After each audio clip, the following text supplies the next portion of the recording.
नाव एक, काम अनेक. विकासाचं दुसरं नाव म्हणजे अजितदादा पवार. खरं तर मी हा व्हिडिओ बनवणार नव्हतो, पण आपल्या लोकांची मानसिकता एवढी ढासळलेली आहे की अजितदादांना जाऊन अजून 12 दिवससुद्धा झालेले नाहीत आणि लोकांनी त्यांच्या मृत्यूच्या बातमीचे भांडवल केलेलं आहे. राजकारण करत आहेत, त्यांची संपत्ती काढत आहेत, त्यांच्यावरती लावलेल्या चुकीच्या आरोपांच्याबद्दल चर्चा करत आहेत.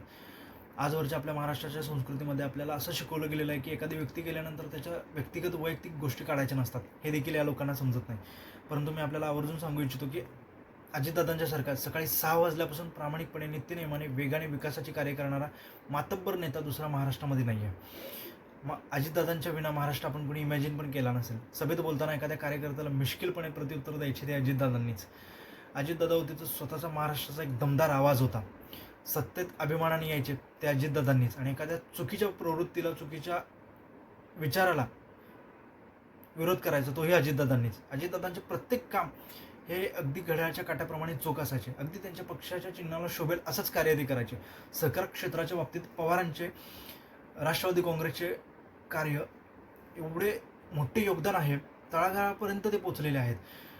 सहकार क्षेत्राच्या बाबतीत किंवा विकासांच्या बाबतीत, विकास कामांच्या बाबतीत जर बोलायचं झालं तर अजितदादांनी केलेली कामं जर बघितली तर त्यांच्यावरती लावलेले सगळे आरोप चुकीचे आहेत. PDCC बँक जेव्हा डबघायला गेली होती ना, तेव्हा त्या बँकेची सूत्र हातात घेऊन आज त्या बँकेला टॉप लेवलला नेऊन ठेवलेलं आहे. महिला सक्षमीकरणाच्या बाबतीत बोलायचं झालं तर मुख्यमंत्री माझी लाडकी बहीण योजनेच्या अंतर्गत मोठा निधी उपलब्ध करून दिला. जलसंपदा मंत्री असताना जलयुक्त शिवार योजनेच्या अंतर्गत भरपूर निधी दिला.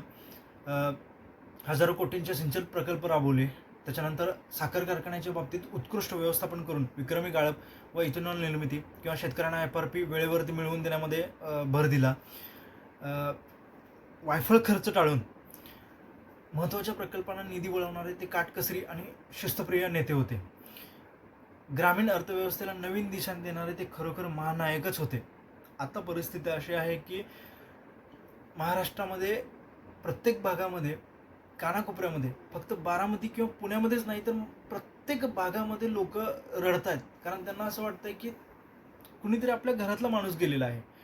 हीच संपत्ती अजितदादांनी कमवलेली आहे. खरोखर अजितदादा कामाचाच माणूस होते. एवढी वर्ष राजकारणात असून आजकालच्या सोकळ नेत्यांच्यासारखं त्यांनी जातीचं राजकारण कधी केलं नाही. एवढी वर्ष राजकारणात असून त्यांच्या शब्दाला त्यांना भरपूर किंमत होती. अजितदादांच्याकडे काम गेलं म्हटल्यानंतर लोकांना हा कॉन्फिडन्स असायचा की काम होणारच. आणि कोणतंही काम अजितदादांच्याकडे गेले, त्यांनी ते काम करायचं ठरवलं तर आकाश पाताळ एक करायचे आणि ते काम ते पूर्ण करायचेच. पवारांच्या बाबतीत किंवा बारामतीच्या बाबतीत लोक बोलतात की पवार संपले, बारामती संपली. पण मी आपल्याला सांगू इच्छितो की बारामतीचा विकास जेवढा झपाट्याने पवारांनी केला आहे ना, तेवढा एखाद्या मेट्रो सिटीचा सुद्धा विकास झालेला नाही आहे. आणि राहिली गोष्ट पवारांची आणि बारामतीची, तर पवार आणि बारामती हे समीकरण अनंत कालावधीपर्यंत आहे असं राहणार आहे. हे बदलण्याची ताकद किंवा हे बदलण्याची पेशात कोणाच्या बापाची नाही आहे. अजितदादा फक्त शरीररूपाने गेलेले आहेत, पण त्यांनी केलेल्या विकास कामांच्या दृष्टीने, विकास कामांमध्ये अजितदादा कायम आपल्या मनामध्ये, महाराष्ट्राच्या जनतेच्या मनामध्ये कायम जिवंत राहतील.